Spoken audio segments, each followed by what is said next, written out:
मित्रांनो, marketing marketing marketing बऱ्याच जणांना मार्केटिंगचा अर्थ कळतच नाही. मित्रांनो, मार्केटिंग म्हणजे आपल्या फनेलमध्ये रोज 10 ते 15, 20, 50, 100, 200 लीड्स येणे म्हणजे मार्केटिंग.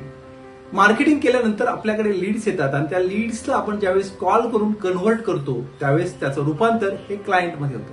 त्यामुळे तुम्ही मार्केटिंग हे थांबवलं नाही पाहिजे. मी आज बघतो लोक खूप खर्च करतात, इंटेरियर, ऑफिस, एम्प्लॉईज, आणि ज्यावेळेस मार्केटिंगची वेळ येते त्यावेळेस ते म्हणतात माझ्याकडे किरण पैसे नाहीये, आपण नंतर करूया.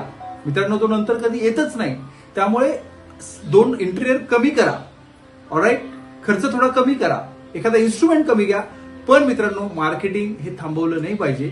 पहिले असं म्हणतात की पहिल्या दिवसापासनं तुमचं दुकान ओपन व्हायच्या आधी मार्केटिंग सुरू होतं आणि ज्यावेळेस तुमच्या दुकानाला ताळा लागतो, ज्यावेळेस तुमची कंपनी बंद होते, ते बंद झाल्यानंतर मार्केटिंग थांबतं. ऑलराईट, इतकं मार्केटिंग महत्वाचं आहे. मार्केटिंग म्हणजे जसं माणसाचा श्वास आहे तसं कंपनीचा श्वास आहे. ऑलराईट, आणि हर कंपनी की धडकन म्हणजेच मार्केटिंग. त्यामुळे मार्केटिंग थांबू नका मित्रांनो. थँक्यू. चॅनल लाईक करा, शेअर करा आणि सबस्क्राईब करा.